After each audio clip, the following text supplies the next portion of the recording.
Olá, Guilherme. Boa Alô, noite. alô, boa noite. Conseguem me ouvir? Sim, sim, Oh, está tudo perfeito. boa, boa, ainda bem. Tudo bem? Agora, tudo, tudo. Bem-vindo aqui ao Mundo Cripto. Ah, Olha, e antes de mais, obrigado pelo convite, não é? Obrigado pelo convite. obrigada por estares. Queria que te apresentasses aqui para as pessoas que Claro que não te sim, conhecem. claro que sim. Boa noite a todos. O meu nome é Guilherme Sanches, eu sou português, portanto estou aqui a falar diretamente de Portugal. Também tenho um apoio forte no Brasil, curiosamente.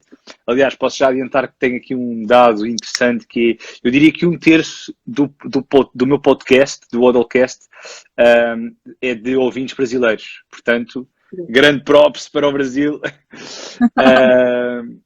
Mas pronto, continuando. Tenho 34 anos, sou autor do Hodl the Book, portanto, um livro sobre Bitcoin e criptomoedas. Cá está ele. Ok. Sim.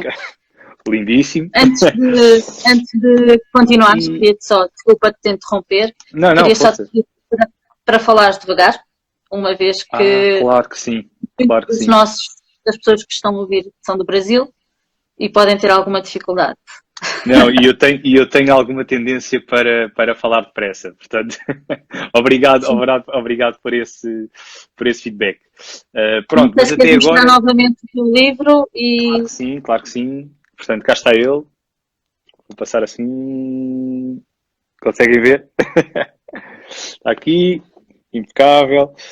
Ahm, Pronto, o meu background, eu sou de Lisboa, o meu background não tem nada a ver com criptomoedas, nada. Eu licenciei-me na área do desporto, do exercício e da saúde, mas depois achei que tinha uma vida demasiado condensada nessa área desportiva e de reabilitação de lesões, então decidi procurar uma outra área e acabei por ir parar à música. Então, uma das minhas profissões, eu sou DJ e trabalho numa empresa de música e de produção audiovisual para eventos, por isso sou assim um polivalente. Depois, mais tarde, comecei a apaixonar aqui um bocadinho pela área dos investimentos, por razões se calhar muito semelhantes ao que acontece com a maior parte de nós. Começo a perceber que precisamos de rendimentos passivos, que precisamos de encontrar formas do dinheiro trabalhar para nós, não estarmos constantemente a trocar o nosso tempo por dinheiro, mas mais do que investimentos eu sentia, é verdade, multifunções, mais do que investimentos eu sentia que havia aqui a necessidade de procurar ativos que me interessassem e que eu sentisse que tinha alguma ligação, não é? Portanto, em vez de ir parar ao imobiliário ou às ações, apesar de eu investir em ações também, uh, assim que esbarrei com Bitcoin, a minha cabeça acho que explodiu. sim, E o primeiro passo nessa altura foi aprender. Foi aprender. Portanto, hoje em dia, obviamente que me apaixonei pelo ecossistema no todo, não apenas por Bitcoin. Atenção, é sem dúvida a ideal, a primeira, a minha preferida, aquela que é a reserva de valor, mas gosto de avaliar outros projetos que possam ter potencial para terem aplicabilidade prática na sociedade. Ou seja, não é mais uma daquelas altcoins que nasceram ontem e daqui a um mês já não estão cá. Portanto, mas acho que o ecossistema está a crescer bastante. Se calhar a altcoin principal até seria Ethereum, não é? Por sim. ter um ecossistema tão vasto, por permitir, enfim, ter sido pioneiro na implementação de smart contracts, ter aplicações descentralizadas, ter oferecido a possibilidade de tantos projetos utilizarem a sua blockchain para emitir os seus próprios tokens. Hoje em dia há muitos projetos de sucesso devido a Ethereum. Né? Chainlink, por exemplo, é um deles. Apesar de ser relativamente recente, quem está cá em cripto há algum tempo percebe que Chainlink não é uma coisa muito antiga, já é uma nova guarda. Mas pronto, apaixonei-me por cripto nessa altura. E o que é que aconteceu? Eu aprendi com a maior parte das pessoas, não é? Somos autodidatas e vamos à procura de informação. Só que cheguei a um ponto, e é aí que nasce o livro, em que eu sentia que mais do que a possibilidade de investimento, mais do que podermos ganhar dinheiro com criptomoedas, interessava muito mais que as pessoas eu conseguia preencher o fosso que existe entre o lado tecnológico, portanto, aquelas pessoas que são geeks, mas que são da área da IT, que apanharam Bitcoin muito cedo, porque estavam ligadas a gaming, porque estavam ligadas a programação, etc. E o outro lado, que é o lado financeiro, que é, sem dúvida, o lado que também atrai muitas pessoas, que é o trading ou o investimento. Eu diria que é mais o trading e a especulação, numa primeira fase. Acho que o investimento aparece mais tarde, quando as pessoas começam a debruçar sobre o que é que são tecnologias DLT, o que é blockchain, porque é que é importante ser público ou privada, quais são as vantagens e desvantagens, qual é o peso que a Bitcoin tem na nossa sociedade, apesar de ainda ser muito reduzido, não é? Apesar de ainda ser muito reduzido. Portanto, o livro nasce na minha tentativa de preencher esse fosso. E pronto, não queria alongar já e ir direto ao livro. Desculpa esta introdução. Não, é isso mesmo, é isso mesmo. Uma das coisas que eu queria entender era, tu já falaste um bocadinho disso, era como especificamente conheceste as criptos. Ou seja, não é propriamente um assunto que nós vemos ou víamos. Eu sei que entraste, julgo que em 2017, tal como eu. Sim, eu ouvi falar de Bitcoin a primeira vez em 2016, estupidamente não liguei nenhuma.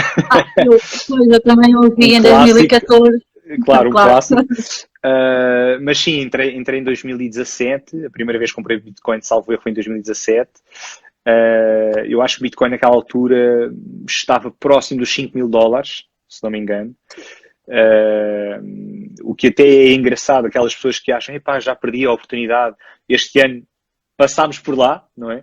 Passámos por lá, portanto, a oportunidade continua a existir. Mas eu acho que me entusiasmei mais no pico do bull market, como toda a gente, não é? Portanto, era inevitável que não se falasse de Bitcoin toda a hora. A diferença foi que eu fiquei no ecossistema e decidi estudar e decidi perceber, ok, deixa-me então perceber o potencial que isto tem, porque não... Sim. A base não é efetivamente, não tem nada a ver com a bolha das .com. Nada a ver. Mas eu gostava só de entender, se te lembras, não sei se te lembras, era como é que tu decidiste, foi através de um amigo, desculpa. Sim, porque vai chegar muita gente nova agora no ao mercado. Ecossistema, não é? Ao mercado. E eu só gostava de entender como é que foi a tua entrada, Essa entrada, como é que decidiste entrar. Ou seja, tive duas pessoas distintas a falarem de Bitcoin. Acho que a primeira em 2016 e a segunda em inícios de 2017. E mais tarde, relacionado com o tema que eu estava a referir há pouco, de procurar uma coisa que efetivamente me entusiasmasse mais e onde eu visse que não havia um teto criativo, não havia um teto tecnológico, não havia um teto financeiro, decido pesquisar mais. E é nessa altura que eu acabo por também desenvolver ao mesmo tempo uma veia de investidor e começo então a aprender a investir, porque nós passamos de pessoas, pessoas naquele modo chapa ganha, chapa gasta, não é? Boa noite ao Paulo, grande Paulo. Há bocado também vi já aí um Miguel, grande props para o Mike. E então, eu nessa altura começo então a perceber que tinha que investir e apesar de me interessar mais criptomoeda já na altura, porque percebi que era uma tecnologia altamente disruptiva, a blockchain em si. Sim. Antes de, claro que tudo começa na Bitcoin, mas depois tens que ir à blockchain para perceber o que é Bitcoin, não é? Então aí eu começo a dar os primeiros passos como investidor.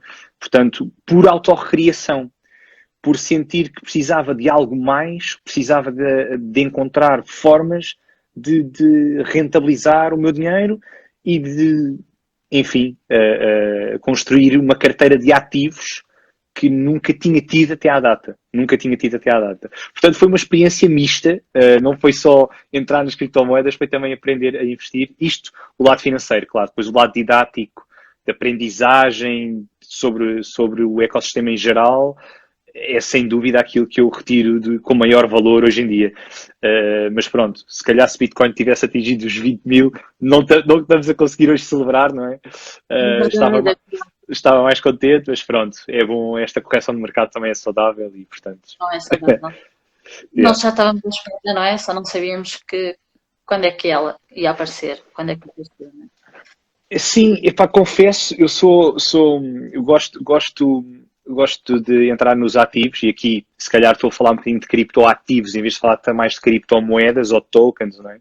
Mas acho que os criptoativos, ou melhor, os ativos, qualquer um que seja, eu gosto de entrar num momento em que eu tenho a garantia, nunca há garantias, ok? Nunca há certezas, mas que está a um preço efetivamente muito baixo, que está muito barato para o valor que aquele ativo tem, para aquilo que aquilo representa. E nós estávamos a chegar aos 10k e eu disse, epá, será que vamos ter uma resistência e tal, tal.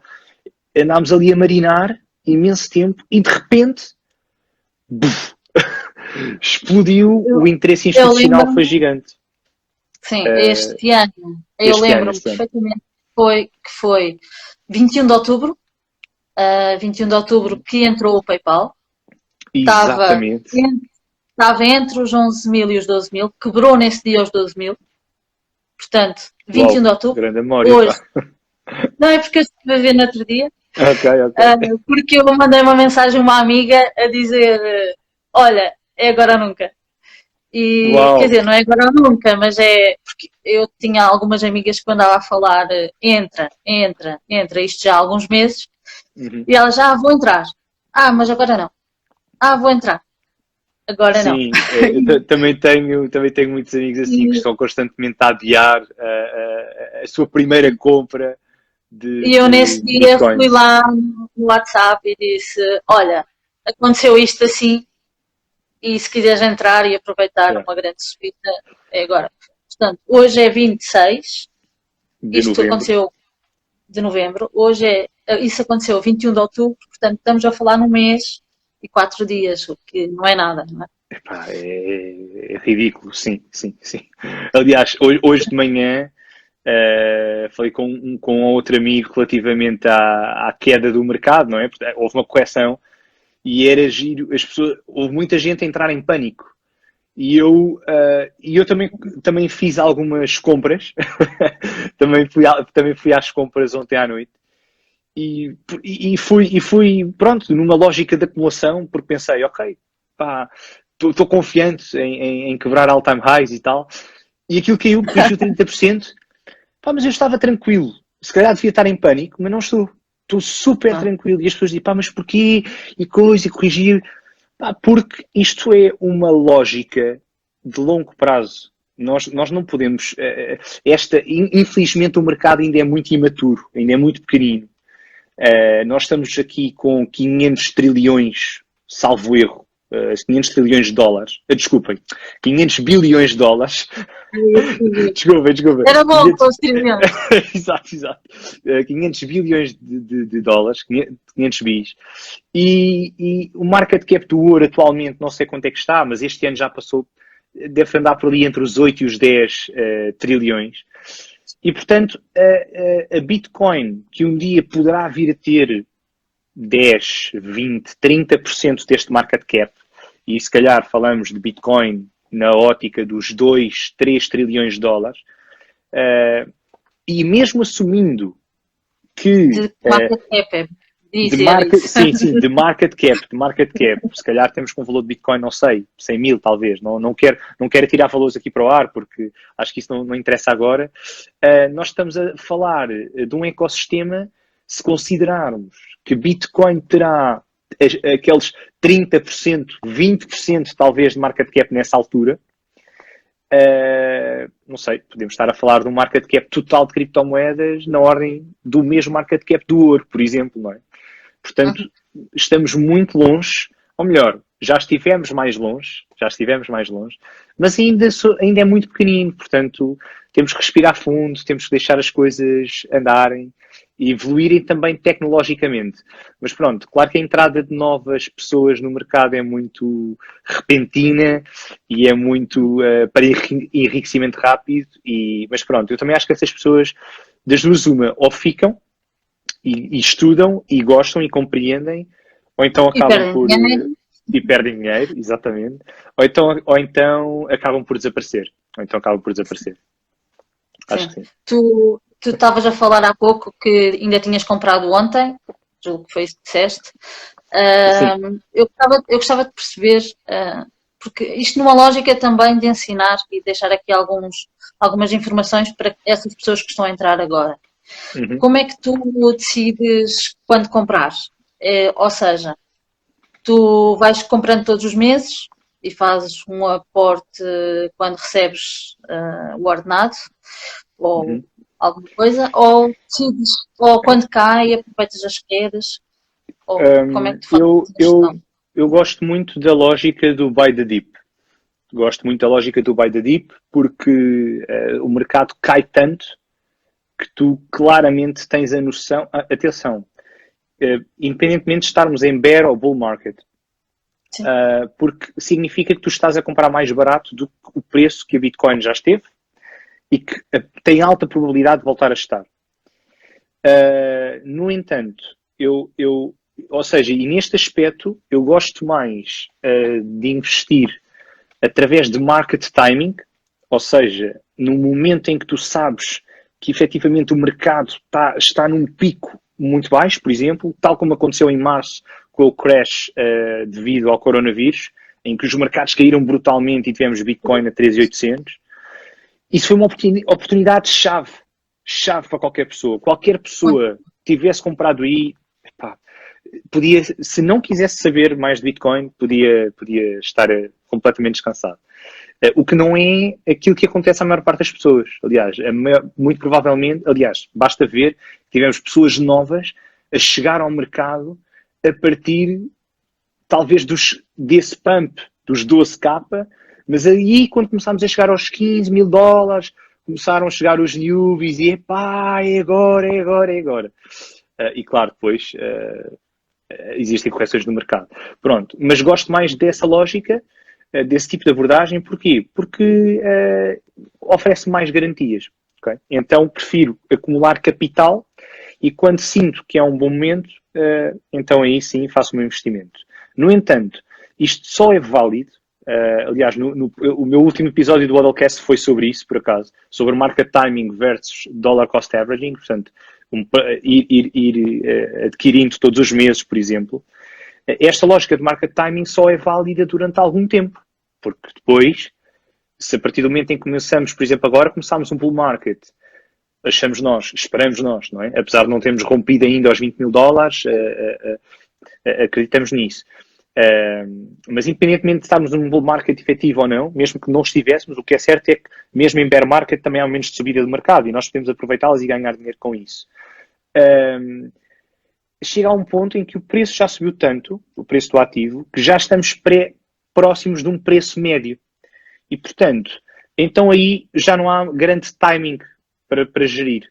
Então começa uma ótica, como tu dizes e bem, de ir comprando regularmente. Prefiro acumular capital e investir quando sinto que o mercado caiu do que estar a assumir que vou comprar sempre no dia 5 de cada mês ou sempre todos Sim, os meses. Para a maior parte das pessoas será uma abordagem mais interessante, se for uma abordagem de longo prazo e se forem pessoas que não querem estar constantemente preocupadas com a volatilidade do mercado, então aí sim, o dollar cost averaging é a melhor solução, é muito prática, é muito segura, vão garantidamente conseguir um bom preço de Bitcoin. Claro que depende de quando é que começaram, não é? E depende de quanto é que investem em cada fase, etc. Mas se for sempre o mesmo valor e souberem entrar minimamente bem no mercado, então aí sim vai ser muito positivo.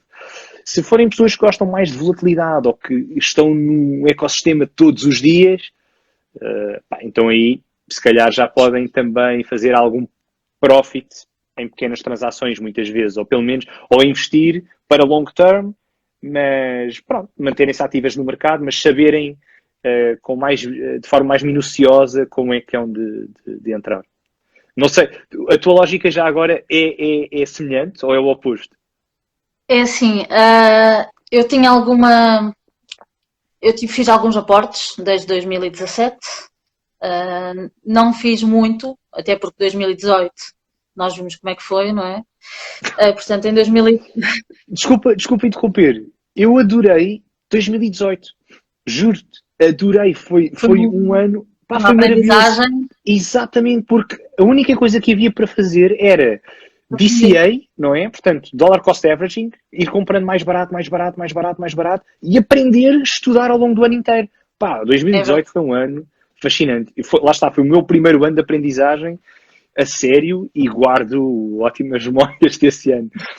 Mas pronto, mas atenção, o Blockfolio ou a Delta era constantemente vermelho, sim. Sim, exato. Então, Sim, sim. eu entrei, fiquei super entusiasmada. Comprei a primeira vez a 8 mil dólares. Ok. Quando eu comecei a falar em comprar, estava 5, mas quando efetivamente comprei, estava 8 Uhum. mil. Deu para ver o dinheiro mais que duplicar, não é? Em poucas semanas. Isto Exato. em novembro, no início de novembro de 2017. Em 2018 foi então aprender bastante, ter ali o delta negativo constantemente, até porque em janeiro nós nunca sabemos, está a cair um bocadinho, vamos comprar mais porque vai subir. Não é? Yeah, é E verdade. aquilo era sempre. Pronto. Em 2019, então, fui fazendo alguns aportes, muito poucos. E este ano tem sido, também por conhecer agora os ciclos da Bitcoin, não é? Uhum. Saber que estávamos no ano de halving e por isso Sem eu dúvida, sem comprei dúvida. 3 dias depois do Corona Day, Uau! do dia, Brutal, ok. sim, comprei 3 dias depois e a partir daí tenho vindo fazer Tens vindo a aportes acumular, não bastante, é? Claro, claro, claro, bastante. claro, claro. Aí Faz tem sentido. sido colocar sempre que tenho essa possibilidade, esse dinheiro, colocar, porque já sabia o que é que eu estava a fazer, não é? Sim, E não me claramente, entusiasmar. claramente. Não, o que eu quero dizer com isto é do género. A ótica de fazer aportes constantes. Por exemplo, se olharmos para um mês de outubro, tu fazias um aporte no mês de outubro e chegavas ao mês de novembro e estavas, uau, epá, isto está mesmo a acontecer, espetacular, já estou a fazer não sei quantos por cento. E então era brutal o sentimento.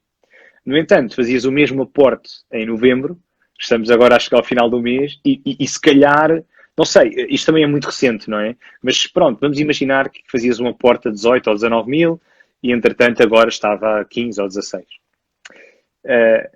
Para uma pessoa que compreende Bitcoin, isto é completamente irrelevante. Mas para uma pessoa que acaba de entrar no mercado, isto acaba por ter um choque. É um choque Sim, grande, não é? Porque a pessoa pode ver, não acho que isso vá acontecer, pelo menos já, mas nós podemos ter uma correção brutal, mesmo em bull market, na ordem dos 30%, na ordem dos eu estive, 40%. eu estive a analisar 40% acho no menos outro provável. dia, eu estive a analisar no outro dia o que é que aconteceu em 2016, quando atingimos a O halving? alta. Ah, Sim. ok, Não, sim, não, sim, sim. a alta anterior. A alta anterior. Uhum. Sim, e portanto foi rejeitado e houve uma queda de 35%. Pois, é isso, é isso.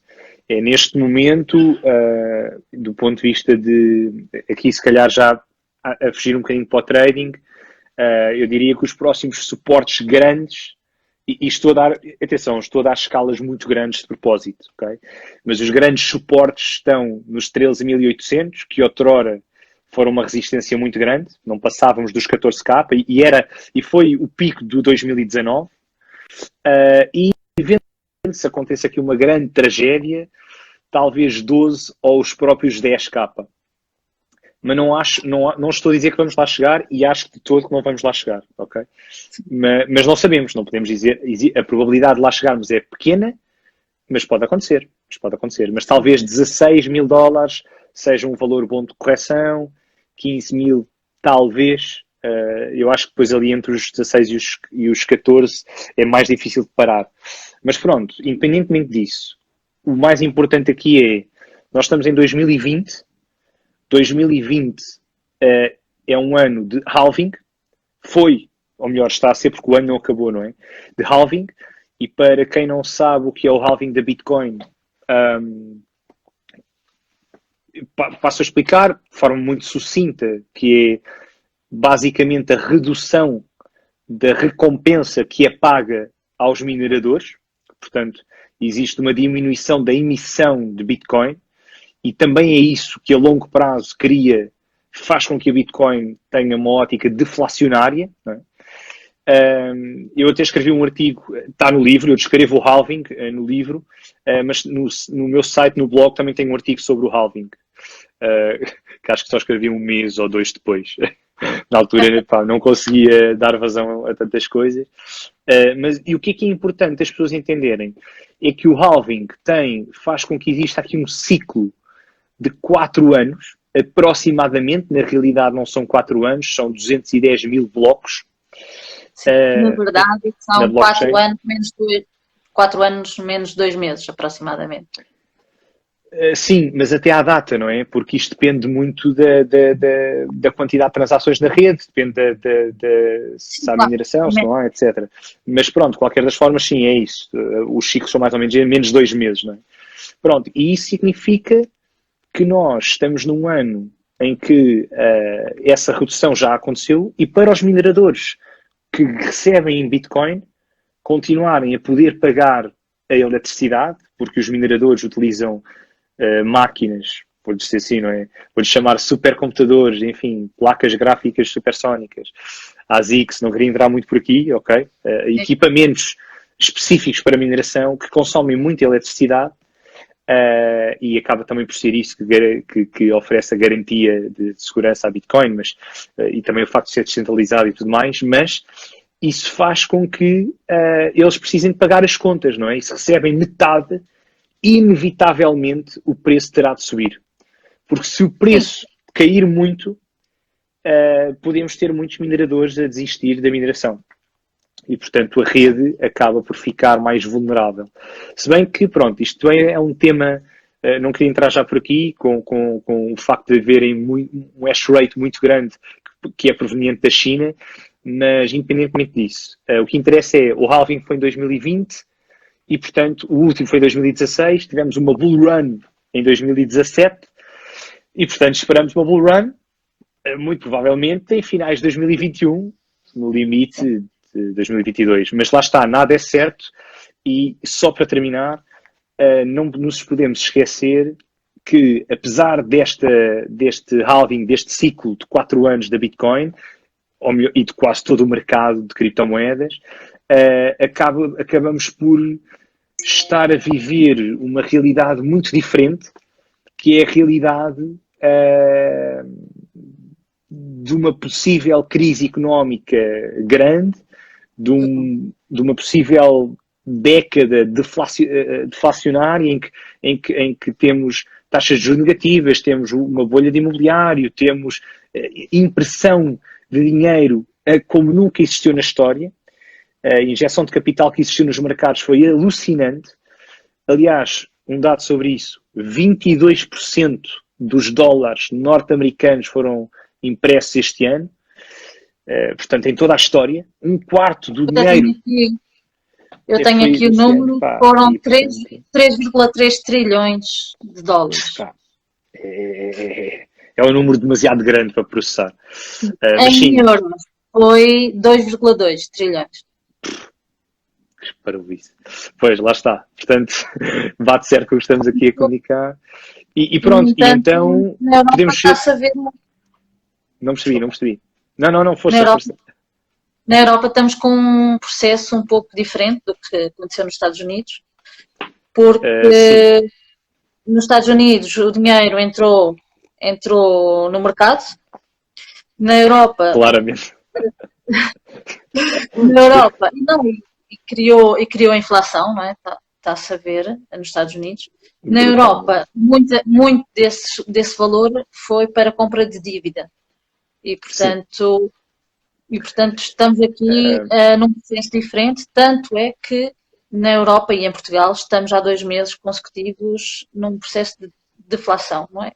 Porque quando dizem, injetaram dinheiro no mercado e falam em inflação, na verdade, não, na Europa, na Europa é diferente, sim. Eu no livro falo desta temática um bocadinho só na fase final e obviamente quando falo sobre isso estou-me a referir essencialmente a uma das maiores economias do mundo, que é precisamente aquela que comanda o resto dos mercados, não é? Que é o mercado norte-americano e em termos de índice S&P 500 e tudo mais.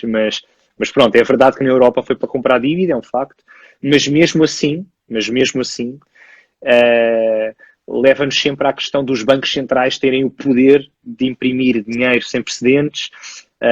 Portanto, o motivo ou a razão da existência de impostos é ridícula.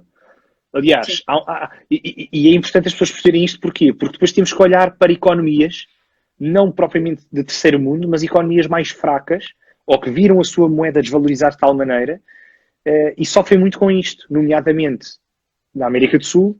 O Brasil, que está aqui hoje representado, sofreu muito e vai sofrer ainda mais com a queda do real. Portanto, as criptomoedas têm aqui um papel, essencialmente Bitcoin, um papel fulcral, nem é para o enriquecimento dos brasileiros. É mesmo para reserva de valor, é mesmo para o povo proteger a sua riqueza, proteger as suas poupanças, proteger a sua família. Isso é muito importante mesmo.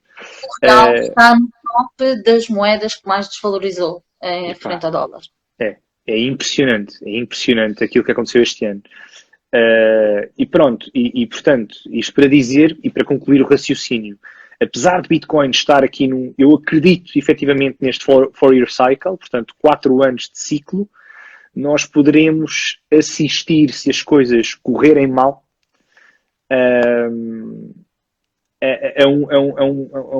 a uma queda necessária dos mercados, porque as pessoas precisam de ir buscar capital, e o mercado das criptomoedas vai sofrer com isso. É normal. É normal. O que é importante fazer com que as pessoas entendam é que isto é um processo natural, normal, é igual para todos, e é uma questão de tempo até vermos Bitcoin a criar, a assumir o seu papel de reserva de valor. Atenção, que é um papel que eu acredito que ela tenha, mas mais do que ela ser uma reserva de valor, ela vai continuar a ser aquela que é pública, neutra, transparente, descentralizada e acima de tudo segura também, não é? E sem fronteiras, ou seja, ela nem sequer não é censurável, não há aqui nenhum país que possa dizer que a Bitcoin vai para o caminho A ou para o caminho B. O facto de ser transfronteiriço, o facto de podermos fazer pagamentos em Bitcoin para qualquer parte do mundo com efeito imediato, não é? Se agora quiser enviar um pagamento para qualquer país do mundo, eu posso fazê-lo. O facto da Bitcoin ser pública acaba por ser uma das razões pelas quais Satoshi Nakamoto a criou, que é: não quero mais corrupção nos bancos, não quero que exista um sistema onde os bancos podem utilizar o dinheiro dos seus clientes para o aplicarem a ativos tóxicos, por exemplo, não é? Tal como aconteceu na crise do subprime em 2008.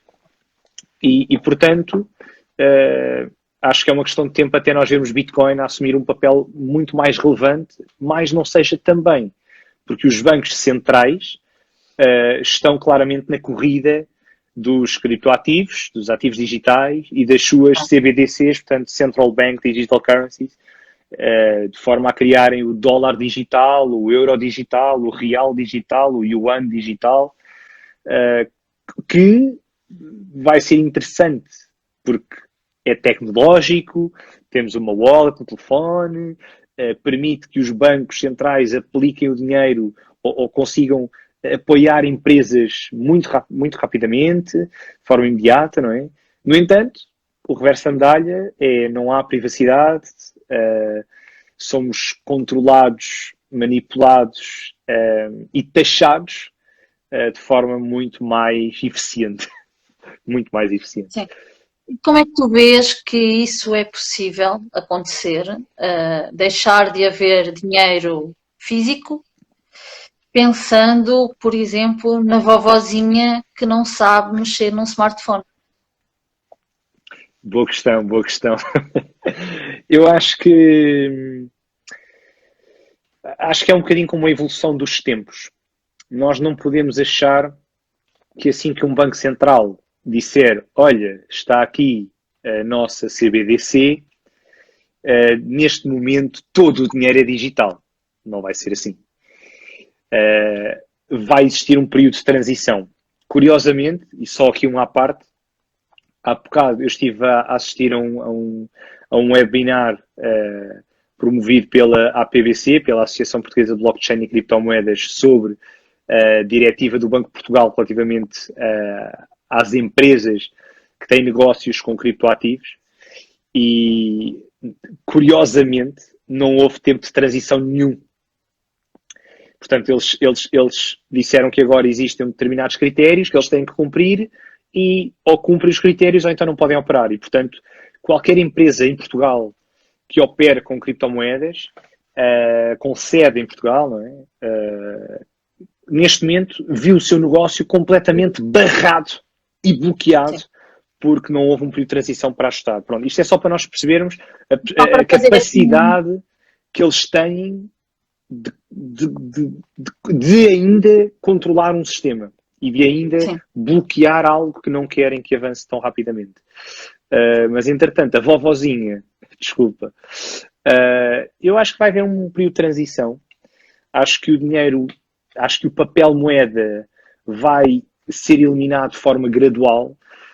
Se bem te lembras, nós quando transitámos do escudo para o euro, houve um tempo de transição. As pessoas ajustaram-se, não é? Claro que também se ajustaram um bocadinho à força. Estavam habituadas a pagar 50 escudos por um café e de repente os cafés passaram todos para 50 cêntimos. O que significa, na verdade, e para quem nos está a ouvir, dobrou o valor. Que antigamente, porque 1 euro eram 200 escudos e por isso, Exatamente. Se manteve-se o valor, tudo aumentou o preço tudo duplicou. Sim, foi brutal. Nunca o café valeu tanto. Não, mas pronto, eu acho que vai haver um período de transição, um bocadinho à semelhança daquilo que acontece, por exemplo, com os nossos documentos, com a documentação eletrónica. Nós passámos do bilhete de identidade para o cartão de cidadão em Portugal, passámos a integrar mais dados do que apenas o nosso nome e o nosso cartão, o número do nosso cartão, não é?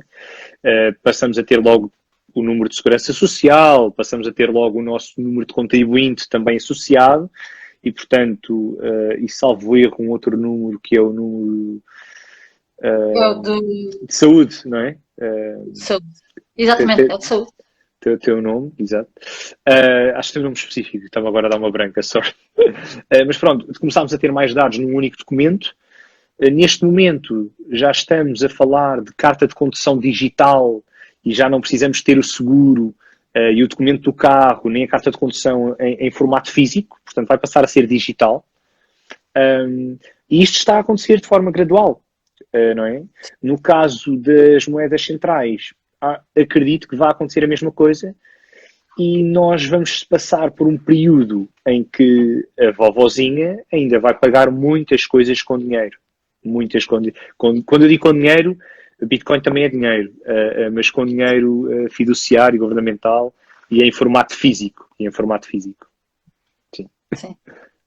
Eu ia só fazer um parênteses em relação ao que estavas a falar do Banco de Portugal. Porque Portugal era dos países em que não havia legislação ou regulamentação em relação às criptomoedas. Sim. Não é? Atenção, ainda não, a regulação ainda está no início, não é? Sim. Para as pessoas físicas não há, certo? sim, era aí que eu queria chegar. Era esta diretiva que sai da União Europeia é uma diretiva essencialmente para as empresas, apesar de estar escrito que o Banco de Portugal, e atenção, eu não gosto da parte da regulação porque faz-me pensar sei lá, em direito e coisas do género, não é nada a minha área. Portanto, é o tema que eu gosto menos nas criptomoedas. Mas no caso das pessoas individuais, desde que o rendimento obtido por criptoativos não seja superior ao ordenado, ok? Portanto, ao teu vencimento principal, então está tudo bem. Sim. Apesar de que existe uma coisa chamada stablecoins e tu não tens necessariamente que declarar o teu profit em dinheiro governamental, não é? Não tens que passar o teu profit para euros, nunca. Mas podes fazê-lo, obviamente, mas podes fazê-lo.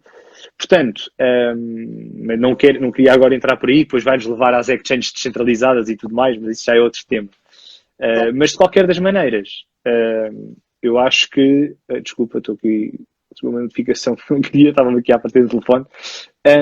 De qualquer das maneiras, penso que é interessante o facto de estarmos a assistir à entrada da regulação no mercado, porque acho que isso vai acabar por ser positivo, mas ainda não existe obrigatoriedade das pessoas singulares declararem os seus rendimentos com criptomoedas. Portanto, Portugal era um país muito crypto-friendly neste aspecto, mas também o era para as empresas. E neste momento as coisas estão um bocadinho a favor, bastante complicadas. Não é? Sim, bastante. Eu queria te fazer uma pergunta aqui, muito em relação à sociedade portuguesa. Uma conversa que eu também tive na terça-feira, numa outra live que eu fiz, sobre a sociedade portuguesa, no meu aspecto e na minha visão, ainda é bastante conservadora em relação aos investimentos. Sim, claramente. Acho que a nossa geração é que está a abrir mais a visão nesse sentido e assim.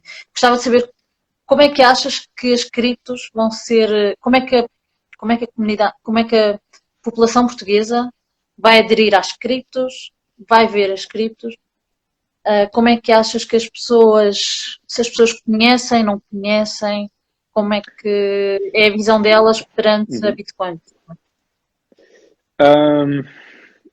É uma pergunta que tem várias respostas, mas eu acho que um bocadinho como em tudo aquilo que é inovação, portanto, que é diferente, que é novo, já nem digo se é disruptivo, mas que é uma coisa recente.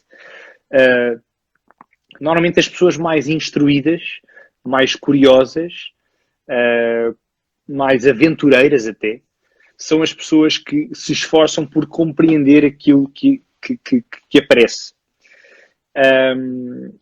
E depois está tudo muito relacionado com o motivo pelo qual nós nos juntamos a um determinado desenvolvimento, a uma determinada inovação tecnológica, né? Neste caso, criptomoedas. E o que acontece é a comunidade tem crescido, tanto que o facto, eu quando escrevi o ODL foi precisamente para isso também, para fazer crescer a comunidade, para dar algo às pessoas para começarem, perderem o medo, quererem aprender, despertar-lhes a curiosidade. Mas acho que estamos numa fase ainda muito inicial. 99% das pessoas, ou melhor, não faz ideia que isto existe. 99% se calhar é uma porcentagem já muito grande, porque eu acho que há muita gente que já ouviu falar de Bitcoin cada vez mais. Houve muita gente que ouviu falar em 2018 e ainda existem pessoas que compararam no tempo e nunca mais se dedicaram a perceber o que era Bitcoin. Ainda no outro dia eu tive um rapaz que disse: Bitcoin, sim, isso foi aquela coisa que morreu, não foi? Estava muito alto e depois caiu. Eu assim, pronto, aqui está uma pessoa que não faz ideia do que é que se está a passar.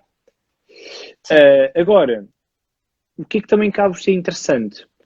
Já começamos a ver outros projetos cripto a quererem existir e a quererem fazer parte da comunidade, a quererem implementar. Em Portugal nós temos um projeto, aliás, temos um projeto de criptomoedas, dois na realidade, mas um deles é a Utrust. A Utrust, por acaso, não sei o ranking com market cap, mas até posso ver aqui no instante, UTK.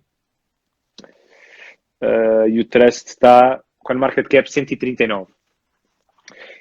Mas está neste momento com 54 milhões de capitalização de mercado, portanto, já é alguma coisa, não é? Já tem alguma estrutura, mas ainda é pequeno face a outros projetos. Mas pronto, mas é um projeto que nasceu em Portugal. Temos a Beyond, que é um projeto mais relacionado com ofertas de emprego e com procura de trabalho. Okay? Tudo em blockchain. Isto é muito interessante. E depois temos já duas empresas também relacionadas com o ecossistema, mas mais na parte das Bitcoin ATMs, ou seja, das ATMs de Bitcoin. Em que tens a Bituga, que é a maior de todas, que tem 7 máquinas, salvo erro, espalhadas pelo país. E já não aceita só Bitcoin, aceita Ethereum, Litecoin, e Monero e Zcash, salvo erro. Acho que são estas 5. E depois tens uma outra empresa que é a Mindacoin, SDA em Braga, que tem 3 máquinas, salvo erro. São máquinas mais pequenas, também da General Bytes, que é a marca de ambos os equipamentos, de ambas as empresas. E que também se está a esforçar por se implementar. Mas pronto, mas isto, claro que são pequenos nichos, não é? O grosso são as pessoas que vão aderir à Coinbase, são as pessoas que vão aderir ao Kraken, à Binance, são as pessoas que vão começar a perceber o que é uma wallet. Mas eu penso que ainda estamos numa fase muito embrionária. Acho que vamos ver pessoas que vão olhar para as criptomoedas com bons olhos. Quando ganharem dinheiro. Mas 2, quando perceberem que as criptomoedas têm mais utilidade e vão muito para além de um sistema de pagamentos, por exemplo. Okay? Exemplos como VeChain, por exemplo, VeChain que é uma moeda focada em rastreabilidade. VeChain está a criar todo um ecossistema de rastreabilidade, não é? Ou criptomoedas relacionadas com DeFi, que não são sistemas de pagamentos, mas são plataformas de empréstimo e, portanto, que têm também instrumentos financeiros, não é? Sei lá, são meros exemplos. Depois, IoT, ou seja, portanto, Internet of Things, como IOTA, por exemplo. Enfim, há aqui vários segmentos e eu acho que as pessoas vão começar a aceitar gradualmente. Mas depois tem a ver com mentalidade também, não é? Portugal é um país um bocadinho retrógrado em algumas coisas. Extremamente conservador, não é? É muito... Pois, conservador é uma palavra mais simpática.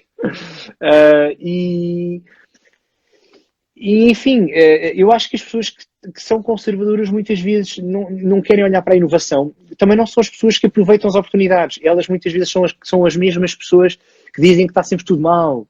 São as pessoas que dizem que o país é uma porcaria. Mas depois são as mesmas pessoas que não querem ir votar. São as mesmas pessoas que, se tiverem a oportunidade para ir trabalhar um bocadinho mais, para dar mais dinheiro à sua família, também não vão. São as pessoas que têm gastos supérfluos, que não investem dinheiro nenhum e que só querem comprar roupa nova. Pronto. E é muito difícil tu mudares esta mentalidade. Okay? Eu acho que é geracional, é cultural, é social e demora tempo. Sim. Tu, quando dizes aos teus amigos que investes em Bitcoin, o que é que eles dizem? Ou o que é que eles conseguem compreender o que é e para que é que serve?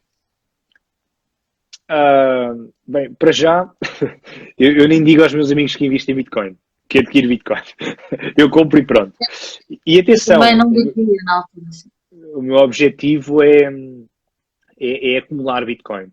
Não, mas fora de brincadeiras, e obviamente que eu comento com as pessoas, obviamente que as pessoas sabem, então agora com o livro, sabem mais pessoas, não é? Sabem mais pessoas. Aqueles amigos mais distantes, não é? há pessoas que veem com bons olhos. Uma das coisas que eu me orgulho é de ter conseguido que a minha família investisse em criptomoedas. Portanto, é ótimo. Significa que já estou a conseguir quebrar algumas barreiras. É bom. Se são todos, não. Claro que não. Se a maior parte e se o motivo principal é ganhar dinheiro com as criptomoedas, sim. Pronto. Vamos sempre bater neste tópico, não é? Mas pronto. É um primeiro passo. É um primeiro passo. Depois tenho amigos que já investem também e que também se entusiasmam. Tenho outros que admiram, mas ainda têm algum receio. Outros que já começaram a comprar um bocadinho, aos poucos. Pronto. Mas como investem 100 euros, vêm lá 120, por exemplo, estão com 20% de profit, mas não ligam muito. Epá, ganha 20 euros. Não ligam, não ligam muito. E depois tens aquelas pessoas que acham que é uma bolha e que vai acabar e que as criptomoedas não servem para nada, mas nunca estudaram criptomoedas. O que elas sabem é que Bitcoin estava a 20 mil, conhecem alguém que comprou a 20 mil e Bitcoin caiu para 10 e para 6 e então é uma bolha. Pronto, portanto, são pessoas que não se debruçaram, não quiseram perceber o que é blockchain, não quiseram perceber porque é que a Bitcoin existe, porque é que ela é importante e porque é que ela tem tanto valor face a outras criptomoedas, em primeiro lugar, e comparativamente a outros ativos, nomeadamente ações, portanto, ativos em bolsa, não é? Ou mesmo imobiliário, começa a ter cada vez mais procura para além da margem de lucro que pode dar. Claro. Porque a Bitcoin, as características da Bitcoin têm tudo, ou melhor, não tem nada a ver com enriquecimento, não é? Com riqueza. Isto tem a ver sim com liberdade e com proteção, com segurança. E portanto, eu acho que à medida que as pessoas vão estudando e se dedicarem a aprender, aí sim vão perceber isto um pouco melhor. Agora com o teu livro, não é? Vão começar a compreender. Sem dúvida, pá. Quem ler o meu livro vai ficar um guru da escrita. Já ficar um guru. Falta 8 minutos para terminar a live. Oh my God. Aqui uma hora. Passou. Isto foi rápido. Muito rápido. Queria que falasses um bocadinho sobre o teu livro, sobre o que é que fala o teu livro. Não sei se queres falar sobre os capítulos, o que é que queres falar, e também sobre o lançamento que vai acontecer. Sim, acho que vou falar um bocadinho de tudo. Vou tentar resumir um bocadinho mais, porque queria aproveitar ao máximo estes 8 minutos. Não, mas fora de brincadeiras, o livro é um livro muito didático, muito prático, muito fácil de ler. A ideia do livro lá está, é preencher o fosso entre os tecnológicos e os financeiros, e é acima de tudo ser um livro educativo, que as pessoas também gostem de ler, aprendam e sintam que lhes acrescenta valor. Sintam que elas retiraram coisas úteis que podem aplicar assim que terminarem o livro ou ao longo, à medida que vão lendo, podem criar uma conta no exchange, podem fazer download de uma wallet e, portanto, começam a perceber que conseguiram passar de dinheiro governamental para criptomoedas, especialmente Bitcoin, e protegerem, por um lado, a sua riqueza e o seu património e a sua liberdade. O livro começa com conceitos um bocadinho simples de poupança e investimento, só para não entrar a pé juntos, não é? Portanto, tem que haver aqui uma introdução neste tipo de conceitos, para as pessoas também se prepararem mentalmente. Depois, a primeira coisa que aborda é Bitcoin, e nesse aspecto eu começo a falar da história da Bitcoin, do início da criptografia, da evolução que a Bitcoin teve ao longo dos anos, do ponto de vista tecnológico e do ponto de vista de evolução de preço também. Blockchain, porque é blockchain, porque é que é importante e porque é que a Bitcoin é considerada o ouro digital e uma reserva de valor. Depois, como é evidente, teria de passar para as altcoins. Grande Mário, Sara, olá. Passar para as altcoins e aí eu esforcei-me mesmo por dizer que tenho o livro com mais altcoins do mundo. Não, eu dividi altcoins entre primárias e secundárias, mas eu basicamente o que fiz foi descrever 20 altcoins diferentes. 10 primárias, que o mercado muda muito, portanto, podem deixar de ser primárias a qualquer momento, e outras que eram secundárias, por exemplo, Chainlink já não é secundária hoje em dia, não é? Tenho que mandar aqui um beijinho à Inês, estava a fazer um fixe, ela está ali, mas vou mandar um beijinho. E então, depois disso, falar um bocadinho também, dividir taxonomia, ou seja, há tantas altcoins, mas o que é que elas fazem? São todas iguais? Não, elas têm propósitos diferentes. Depois falo do ecossistema, em que falo essencialmente do mercado, da capitalização do mercado, onde é que as pessoas podem ver os preços, não é? Porque não sabem muitas vezes. Falo do CoinMarketCap, do CoinGecko, por exemplo. E falo de outras características que não são secundárias, mas são um bocadinho mais avançadas. Falo por alto, falo de staking, falo de DeFi e falo de esquemas fraudulentos. Okay? Isso é muito importante. Para as pessoas protegerem contra esquemas piramidais, ataques de phishing por e-mail, publicidade enganosa sobre criptomoedas, isto é muito importante para se protegerem. Depois vamos para a parte de começar a investir, onde ensino às pessoas quais são as exchanges, essencialmente falo de 3, Coinbase, Kraken e Binance, e também dou 10 passos de como criar a conta, ok? Precisamente para as pessoas dizerem, ok, como é que eu faço agora? Pronto, então segue estes passos, se fizeres ao mesmo tempo vai correr tudo bem. E obviamente que, apesar de falar de exchanges, também fiz um esforço, gostava de ter feito, ou seja, dado mais opções, mas o livro também tem que ter páginas limitadas e às tantas desfocava muito. Então também falo de corretoras e brokers, mas falo apenas da Plus 500 e da eToro, que são, enfim, aquelas que são mais mediáticas. Hoje em dia já temos outras muito válidas, como a Crypto.com, que é muito diferente, atenção, é claramente cripto, portanto, mas pronto, é uma app, é muito fácil e, portanto, é uma mais-valia para o ecossistema, sem dúvida.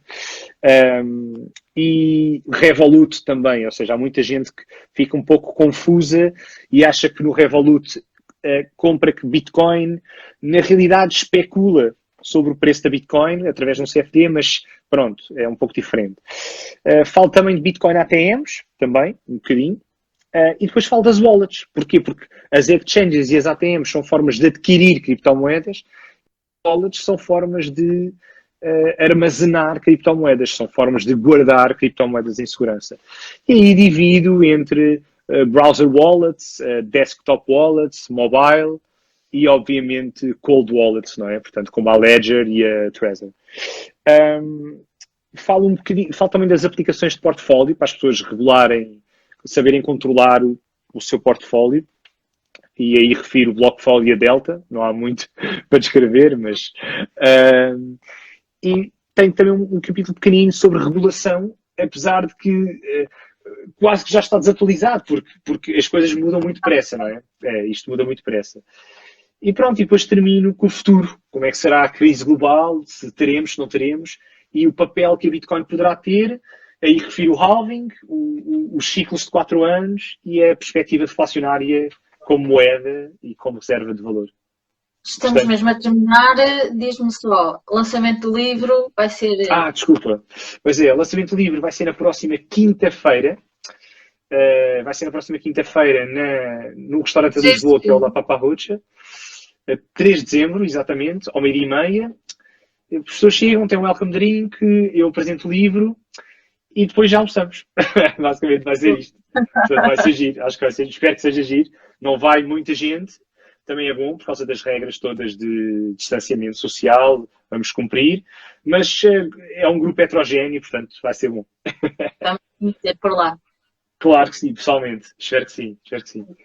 Olha, eu acho que isto está mesmo a chegar a 1 hora. Está mesmo a ver? Ok. E por isso eu acho que vamos ter que terminar. Porque sim, o Instagram obrigado pelo convite mais uma vez. E havemos de repetir esta conversa, mas com o papel oposto. Com certeza. Ou seja, o Osmo a entrevistar muito cripto. Ok. Sim, com certeza. Uma das coisas que vamos falar nessa, então, vou já propor aqui, que será as mulheres, não é? Sem dúvida, sem dúvida. Isso é um tema muito relevante. Em todas as áreas, mas em criptomoedas cada vez mais, cada vez mais. Fica já combinado, então. Fica combinado, fica combinado. Tá. Olha, obrigada mais uma vez por isso falado. igualmente, obrigado pelo convite e espero que as pessoas tenham gostado. Espero que isto dê para guardar na IGTV para quem quiser ver mais tarde. Vai ficar. Ok. E comprei o livro do Hodl the Book. Sigam Exato. lá as redes do Guilherme também. As redes, hodlthebook.com. Tá? Um Estás beijinho, bem? Kátia. Obrigado. Beijinho. Tchau, tchau. Até já, boa noite. Tchau, tchau. Aqui, não é?